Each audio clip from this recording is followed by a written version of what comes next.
Welcome to another exciting Real Interview with Real Nerds Podcast and our score from Denver Comic Con 2012. We went to Mile High Comics auction the night before, and Michael Uslan, who's the executive producer of Batman's for 30-odd years, was there signing his book called The Boy Who Loved Batman.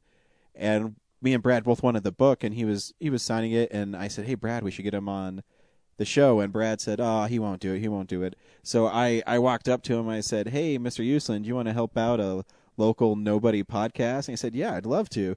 Just grab me during the show on Saturday, and I'll sit down and interview with you guys. We're like, yeah, right, he won't sit down and interview with us. It's not going to happen. And he did. He actually, me and Brad went to his panel that he was doing, but before it was like a panel on web comics or something. I don't even remember because it was boring. And we were sitting there, and in walked Michael Uslan with his really cool Batman jacket. And he sat down right next to me and Brad, and he said, hey, Real Nerds, I'm doing your podcast after my panel, right? And my nerdiness went, ee! And he did. And here is the interview with Michael Uslan. It's really fun. Enjoy. Okay. One is for you. Good? You're good? How close do I have to have it? That's okay. Awesome.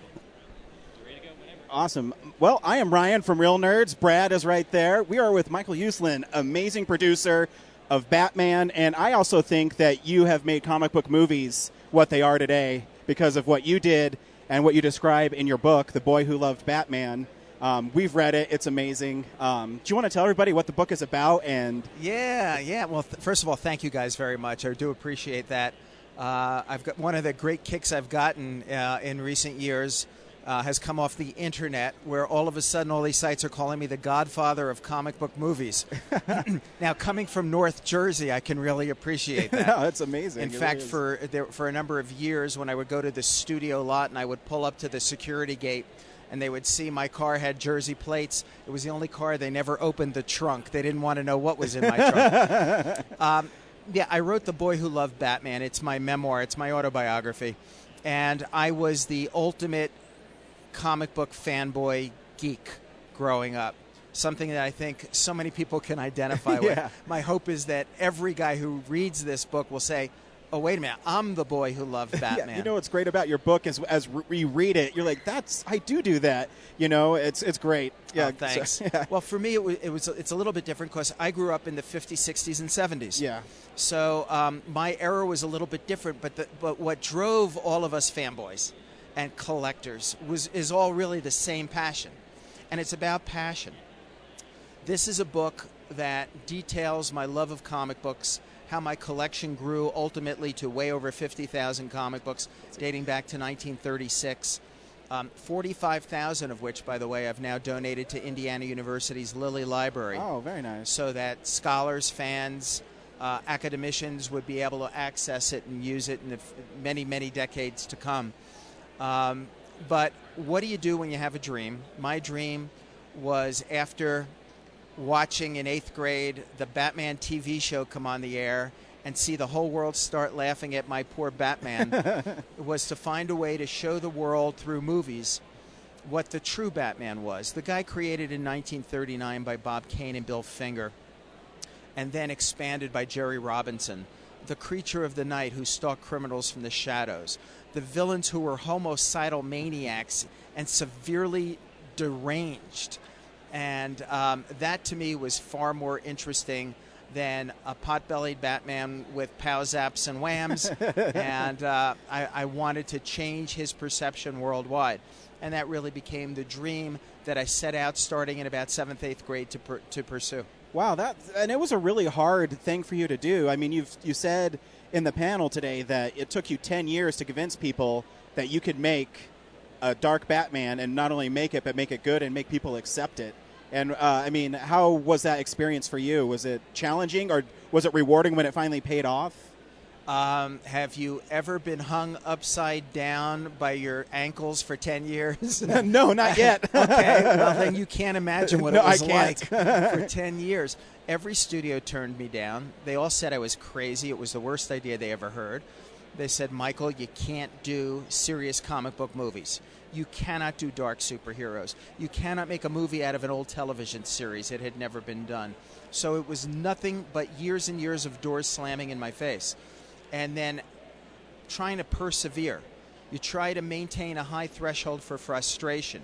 And the key is to knock on doors. Mm-hmm. So as I say in a lot of I speak a lot at universities, and as I tell all of the students, the only thing I could promise any student graduating college is that doors are going to slam in your face, for sure.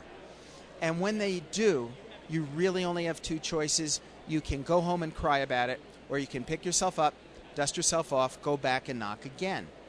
And this Batman Dark franchise of movies was built on my bleeding knuckles over that 10-year period. And a lot of people ask me, well, what's the magic?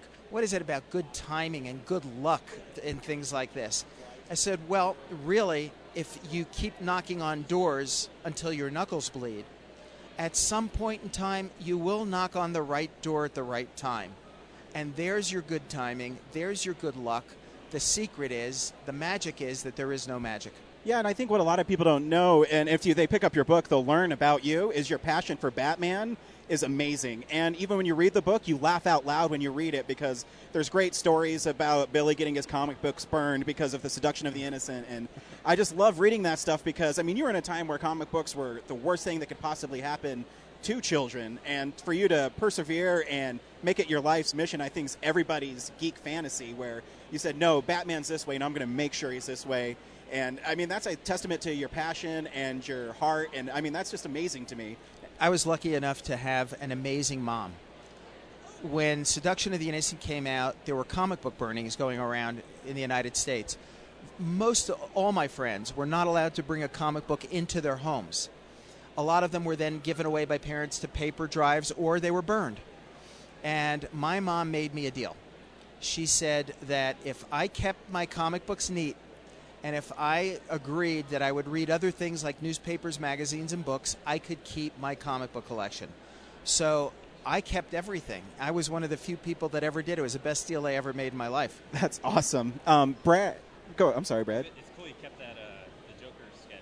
Yeah. Oh, yeah. The Joker sketch. And what did you see in Nicholson that you knew that he would be the Joker? Because in The Shining, he upped the homicidal part of him, and I hadn't even seen The Shining yet. You just saw the picture? All I saw was that here's amazing. Johnny shot. I mean, look into his eyes and his face peering around that doorway. And I'm sitting on I'm trapped on a bus in New York City, just beginning to pull out to head to New Jersey as I'm looking at this in the newspaper.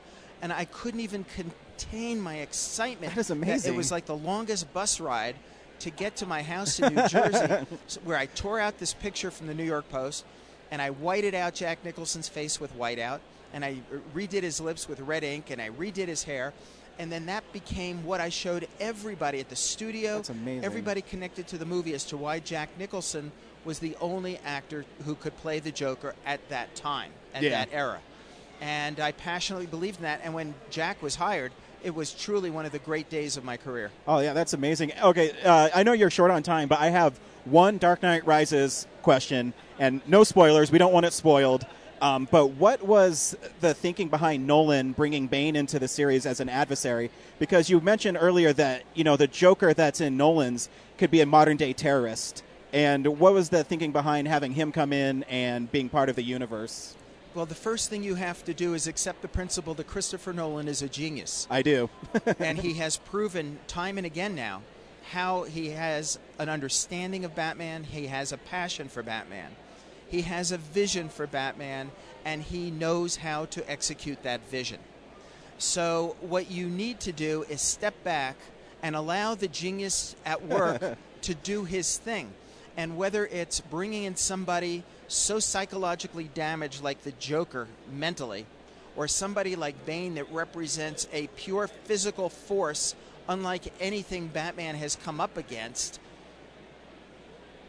as a balance almost to what we have seen before with the Joker, is very fascinating and interesting. And that's just something that I bring from my perspective. I'm not talking for Chris at all. But he deserves all the glory, all the accolades, all the credit for what's happened here, and what is now going to be the conclusion of his trilogy. Awesome. Can you do one more question? Yeah. Brad, you have one question. Brad is a huge Batman fan, and I want to see if he has a question for you. You put me on that spot there, but I was just going to throw it at your way about you not only made Batman movies, but you also got to write some of the books. So you want to tell us about your experience getting to do something so amazing like that? I can do. I'll tell you about three things, sorta. One, of course, was when I was 8 years old. All I wanted to do was write Batman comics, and then that dream actually came true while I was in college. And I had written a script for the Shadow comic book, and Julie Schwartz, who was the editor of the Batman line of books, and I believe Stanley aside, was the most important editor in the history of comics. Great. Who shepherded the entire Silver Age of comics with the new Flash and Green Lantern and Justice League and Hawkman and Atom, and the list goes on and on and on. That Julie came to me and he said that he had read my Shadow script and said, you know, kid, it didn't stink. And I said, oh, thank you so much, Julie. I really appreciate that. And then he said, how'd you like to write Batman? And then my buddy Bob Rozakis and I had a chance to write Batman in Detective Comics. And, when the issue came out, I was like in tears. I was just in tears. But then I realized this dream I had since I was 8 years old had come true, and I needed another dream. And that's when 10 minutes later it dawned on me I needed to go back to that night in 1966 when I saw the TV show premiere and remembered my vow to show the world what the true dark and serious Batman looked like, the guy who was created in 1939 by Bob Kane and Bill Finger as a creature of the night. Awesome. And you can read all about that in your amazing book, The Boy Who Loved Batman. I mean, not only is the book really fun, but you have great pictures in there, and it's funny, and we really appreciate you taking time to talk to us. Oh, sorry. Go ahead, Brad. Oh, Brad has one more. Have you approached Christopher Nolan about possibly adapting the cricket? I think I'll save the cricket for maybe Spielberg. Give the poor guy one shot at doing a good superhero movie. But, one of the other things I had a chance to write was a Batman graphic novel called Detective Number 27. Mm-hmm. And that was one of the most rewarding experiences I ever had writing comics.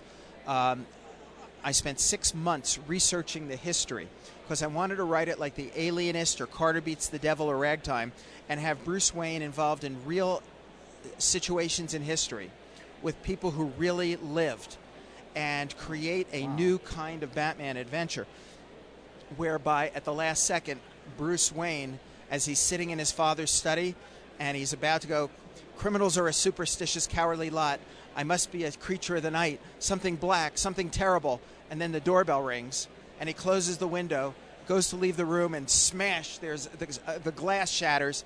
And he goes, stupid bird, and he flips off the light and walks out. And from that point on, everything changes, and Bruce winds up becoming a member of a secret society of detectives, and nobody used their names. It was only numbers, and he became Detective Number 27. Amazing. So that was great. Last thing, which I am not allowed to talk about, I have written the first issue of something new that's going to be coming out regarding Batman, and I can say no more about that. Well, awesome. Time will tell. Awesome. Thank you so much. I mean, this is a huge honor because, like I said, you said it. You're the godfather of modern comic book movies. We wouldn't have anything without you. Thanks, guys. Oh, wait. Can you do one more question? It just hit me. What's that? I'm sorry. I know I'm totally taking your time. Spider-Man is my favorite hero, and you collected so many comics. What's your favorite Spider-Man comic? My favorite Spider-Man comic was issues 17, 18, and 19, which went into the end of Spider-Man and Spidey Strikes Back when Steve Ditko was still doing it.